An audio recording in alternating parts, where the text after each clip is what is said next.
Good morning class 9। अभी हम लोग समानांतर रेखाओं के बारे में पढ़ रहे हैं। लास्ट वीडियो में हमने थ्योरम 6.5 तक कर लिया था। अभी थ्योरम 6.6, 6.7 एंड 6.8 आज मैं कोशिश करूंगी कि तीनों थ्योरम्स आपको कंप्लीट करा दी जाए। तो इन थ्योरम्स को पढ़ने से पहले मैं बार बार आपको याद दिलाती हूँ कि आपको इससे पहले वाली थ्योरम्स का कॉन्सेप्ट एकदम क्लियर होना चाहिए, तब ये आपको आगे समझ में आएंगे। तो हम लोग बढ़ते हैं अपनी नेक्स्ट थ्योरम 6.6 की तरफ। 6.6 थ्योरम कहती है, यदि दो रेखाएं किसी एक रेखा के समानांतर हों तो वो परस्पर समानांतर होती हैं। यदि दो रेखाएं किसी एक रेखा के समानांतर हों, किसी एक रेखा के समानांतर हों तो वे परस्पर समानांतर होती हैं। परस्पर समानांतर होती हैं। अब इस थ्योरम को पहले हम समझते हैं। यदि दो रेखाएं, एक रेखा ये है, एक रेखा ये है, किसी एक के समानांतर है, इसका नाम AB रखते हैं, इसका नाम CD रखते हैं, इसका नाम EF रखते हैं। ये रेखा जो है इसके समानांतर है और ये रेखा जो है इसके समानांतर है। सिद्ध क्या करना है कि ये दोनों आपस में भी समानांतर हैं। तो पहले हम लोग गिवन लिखते हैं। गिवन कहता है AB is parallel to EF and CD is also parallel to EF। ये दोनों आपस में समानांतर हो गई। टू प्रूफ क्या करना है, AB is parallel to CD, ये दोनों आपस में समानांतर हैं। बच्चे इसको सिद्ध करने के लिए जब भी मैं समानांतर सिद्ध करती हूँ तो आपको समझाती हूँ कॉरेस्पॉन्डिंग एंगल्स यानी कि संगत कोणों को समान सिद्ध करना पड़ता है। तो संगत कोण बनाने के लिए हमको एक त्रियक रेखा खींचनी पड़ेगी। तो सबसे पहले हम लोग एक त्रियक रेखा PQ इस पर खींचते हैं। ठीक है। कंस्ट्रक्शन ये आपके लिए शायद फर्स्ट टाइम आ रही है 9th क्लास के लिए। आप अब रचना करने जा रहे हैं अपने मन से। ठीक है। रचना एक ऐसा स्टेप है इसमें, जब आपकी थ्योरम देख कर लगे कि किसी तरह से नहीं बन सकती है तो आप अपने हिसाब से और उस क्वेश्चन की डिमांड के अनुसार एक रचना उसमें दे सकते हैं। एक नहीं, मतलब कुछ रच सकते हैं अपने हिसाब से। तो हमने यहाँ पर रचना क्या की, हमने एक त्रियक रेखा डाल दी इस तीनों रेखाओं पर। PQ एक त्रियक रेखा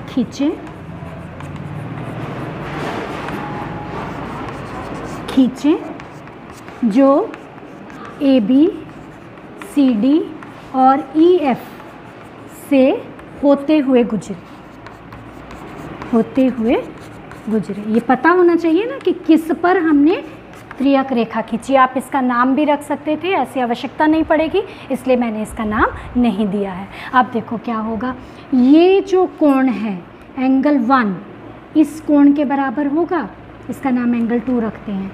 इसी तरह एंगल 3 रखते हैं। एंगल 2 जो है वो भी 3 के बराबर होगा। यहाँ लिखेंगे प्रूफ क्या होगा। प्रूफ बहुत ही छोटा और सिंपल है। AB is parallel to EF given है, therefore angle 1 is equal to angle 3, इसका नाम हम 1 रख देते हैं। इसी तरह से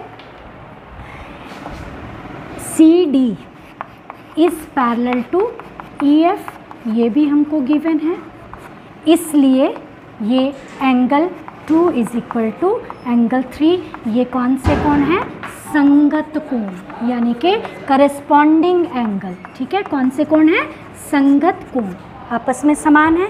इसका नाम हमने 2 रख दिया। अब 1 और 2 से हमको क्या प्राप्त हुआ, 3 और 3 दोनों में कॉमन है।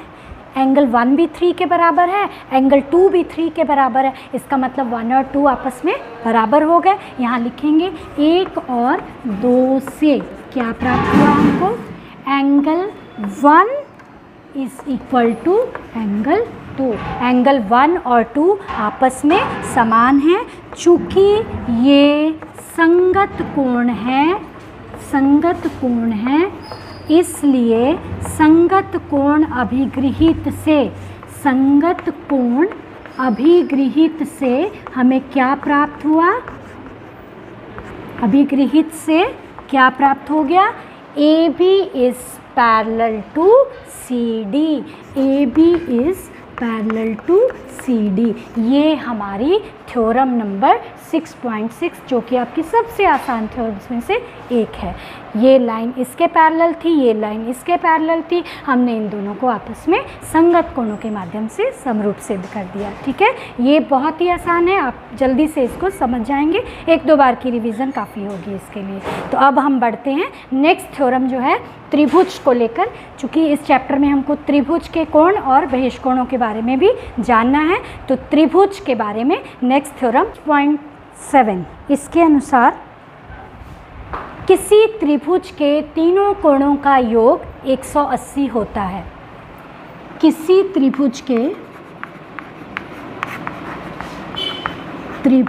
त्रिभुज को मैं अक्सर ऐसे लिखूंगी, है ना, कंफ्यूज मत होना। त्रिभुज के तीनों कोणों का योग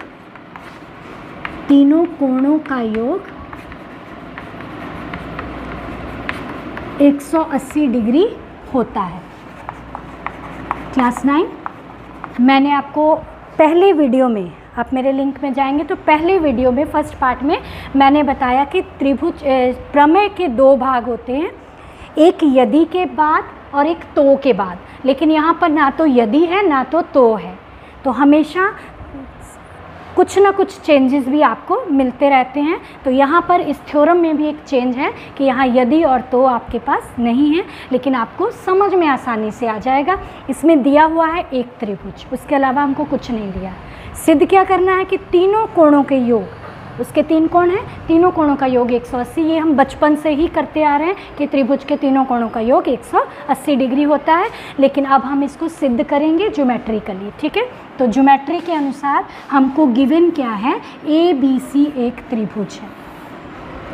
ABC एक त्रिभुज है। गिवन में सिर्फ इतना ही है, गिवन ABC एक त्रिभुज है। ठीक है, टू प्रूफ क्या करना है? To proof angle A plus B plus C is equal to 180 degree, ये हमने सिद्ध करना है। अब बच्चे इसको सिद्ध करने के लिए हमारे पास कोई उपाय नहीं है, इसलिए हम क्या करेंगे? इसमें रचना करेंगे। रचना कैसे कर सकते हैं? रचना जो स्टेप होता है ना बच्चे, बहुत बार बच्चे कंफ्यूज होते हैं कि ये रचना कहाँ से आई। ये आपको धीरे धीरे प्रैक्टिस करते करते समझ में आएगा कि इसमें ऐसे करना। अभी तो तुम लोग को ये याद रखनी पड़ेगी एक तरह से। ठीक है, थोड़ा सा इसको दिमाग में सेट करके रखना है कि इसमें ये रचना होगी, उसमें ये रचना होगी। अलग अलग थ्योरम्स में अलग अलग तरह की रचनाएं होती हैं। फिर जैसे जैसे आपको ज्योमेट्री पे कमांड होता जाएगा, आप खुद उस पर रचना करना सीख जाओगे। तो अभी हमारे पास रचना क्या होगी? हम BC के समानांतर एक रेखा खींचेंगे PQ, जो कि A से होकर गुजरे। ठीक है, अब इसको आसानी से तुम लोग अल्टरनेट इंटीरियर एंगल्स के माध्यम से प्रूव कर सकोगे। ठीक है, ये जो कोण है, तीनों कोणों का योग 180 होगा। एक ही रेखा पर बने कोण, ये कोण इसके बराबर, ये कोण इसके बराबर, तो इन दोनों की जगह पर ये लिख देंगे तो 1 सेकंड में थ्योरम हमारी कंप्लीट। लेकिन इसको अच्छे से डिटेल में हम लोग करेंगे। सबसे पहले रचना क्या है? रचना क्या है? A से होती हुई रेखा PQ पैरेलल BC खींचें। ये रचना को लिखने का भी तरीका, कहाँ से होते हुए, किसके पैरेलल, क्या खींचना है, सारी चीज़ उसमें आपकी कवर होनी चाहिए। उसके बाद हमारे पास आएगा प्रूफ। प्रूफ क्या है? वेरी सिंपल, हम लोग नेमिंग कर लेते हैं, एंगल 1, एंगल 2, एंगल 3। ठीक है, एंगल 1, एंगल 2 एंड एंगल 3 कर लिया। एंगल 1 जो है वो एंगल B के बराबर होगा। क्यों होगा? क्योंकि हमने थ्योरम पढ़ी लास्ट वीडियो में, BC is parallel to PQ है, तो और ये त्रियक रेखा उसको प्रतिच्छेद कर रही है, तो अल्टरनेट इंटीरियर एंगल्स यानी कि एकांतर अंतःकोण आपस में समान होंगे। अब लिखेंगे PQ is parallel to BC and AB एक त्रियक रेखा है, AB एक त्रियक रेखा है, इसलिए angle 1 is equal to angle B, ये क्या आ जाएगा, अल्टरनेट इंटीरियर एंगल्स, एकांतर अंतःकोण। आप अपने एग्ज़ाम में हिंदी इंग्लिश थोड़ा बहुत यूज़ इंग्लिश भी कर सकते हो, ना तो बोर्ड में इससे किसी को कोई प्रॉब्लम है, ना आपके अपने स्कूल के एग्ज़ाम में इससे किसी को कोई प्रॉब्लम होगी, तो आपको थोड़ी सी इंग्लिश की जानकारी होना भी अच्छा है। उसके बाद similarly angle 3 is equal to angle C, same steps, ठीक है। इसका नाम हम लोग 1 रखेंगे, इसका नाम हम लोग 2 रखेंगे, ठीक है, 1 और 2। और अब हमारे पास PQ एक रेखा है, PQ एक रेखा है, इसलिए एंगल 1 + 2 + 3 कितना होगा, 180 डिग्री, इसका नाम हम लोग 3 रख लेते हैं। एंगल 1 + 2 + 3, एक रेखा पर बने सभी कोणों का योग कितना होता है, 180 डिग्री, तो उसका नाम हमने 3 रख दिया।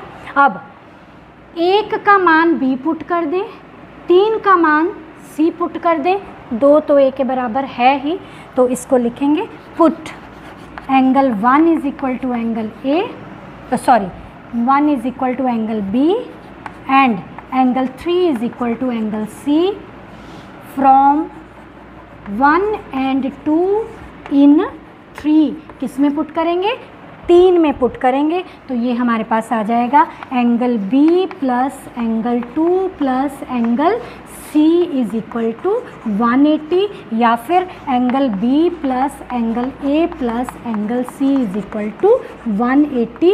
इसी को हमने प्रूव करना था, इसको और सीरीज़ में लिख देते हैं, angle A plus angle B plus angle C is equal to 180 degree. ये हमारा प्रूफ हो गया, और ये सबसे इम्पॉर्टेंट थ्योरम आपके एग्ज़ाम में इसके आने के चांसेस बहुत रहते हैं, इसलिए आसान है, खाली कंस्ट्रक्शन आपको याद रखनी है, समझ में आना है, और उसके बाद इसको आप आसानी से बना सकते हैं। क्लियर है सबको? इसके बाद हमारी एक और थ्योरम है, जिसके साथ हमारे चैप्टर 6 की सारी थ्योरम्स कंप्लीट हो जाएंगी, और इसके बाद हम लोग इसी चैप्टर की एक्सरसाइज करेंगे। आपके जो भी प्रॉब्लम्स एक्सरसाइज में होंगी बच्चे, उसको आप कमेंट बॉक्स में, जैसे पहले 6.1 एक्सरसाइज और 6.2 एक्सरसाइज, इन दोनों को आप ट्राई करेंगे, और उसके सम्स जो आपसे नहीं बन रहे हैं उनको आप कमेंट बॉक्स में डाल देंगे, और मैं उसको नेक्स्ट वीडियो में आपको समझा दूँगी, ठीक है। तो अभी हमारी लास्ट थ्योरम 6.8, उसको हम करेंगे।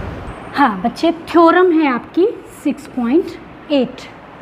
इसमें है, यदि आपकी त्रिभुज, कोई भी त्रिभुज है, यदि किसी त्रिभुज की एक भुजा को बढ़ा दिया जाए तो बना हुआ बहिष्कोण अंदर के 2 सुदूर अंतःकोणों के योग के बराबर होगा, या 2 विपरीत कोणों के योग के बराबर होगा। यानी कि exterior angle is the sum of 2 opposite angles, ठीक है, इंटीरियर अपोजिट एंगल्स। तो इसको हम लोग अच्छे से पहले समझते हैं इसकी स्टेटमेंट को। यदि किसी त्रिभुज की एक भुजा को बढ़ाया जाए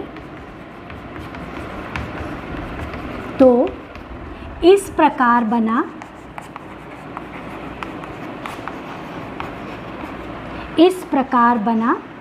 बहिष्कोण, बाह्य कोण जिसे कहते हैं, बहिष्कोण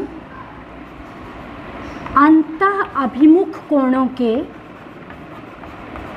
2 अंतः अभिमुख कोणों के योग के बराबर होता है, अंतः अभिमुख कोणों के योग के बराबर होता है।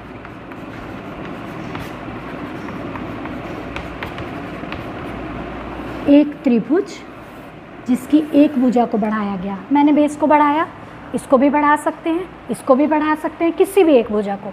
मैंने इसको बढ़ा लिया, ये है ए बी सी, इसका नाम हमने डी रख लिया। ये A B C D, A B C में बी सी को मैंने डी तक बढ़ाया। और हमने सिद्ध करना है ये जो बहिष्कोण exterior angle is equal to sum of two opposite interior angles. बहिष्कोण दो अंतः अभिमुख, अभिमुख मीन्स अपोजिट, दो अपोजिट एंगल्स के योग के बराबर होता है। ये चीज़ हमने सिद्ध करनी है। सबसे पहले हमको गिवन क्या है, यदि किसी त्रिभुज की एक भुजा को बढ़ाया जाए तो हमारे पास ट्राइंगल ए बी सी में बी सी को डी तक बढ़ाया गया है, बढ़ाया गया है, ठीक है। और टू प्रूफ हमने क्या करना है, टू प्रूफ इसका नेमिंग ही कर लेते हैं। Angle 1 is equal to angle 2 plus angle 3 और ये 4 आ जाएगा। Angle 1 is equal to angle 2 plus 3 के बराबर हमको सिद्ध करना है। तो इसके लिए हम लोग को बहुत सिंपल दिमाग लगाना है, बिल्कुल सिंपली। एंगल 1 और 4 का योग कितना होता है, 180 डिग्री। तीनों कोणों का योग कितना होता है त्रिभुज के, 180 डिग्री। बस दोनों को बराबर रख देंगे, ठीक है। लिखते हैं प्रूफ, कोई रचना इसमें नहीं है। प्रूफ बी डी एक रेखा है, बी डी एक रेखा है, इसलिए angle 1 plus angle 4 is equal to 180 degree. रैखिक युग्म है ये, रैखिक युग्म,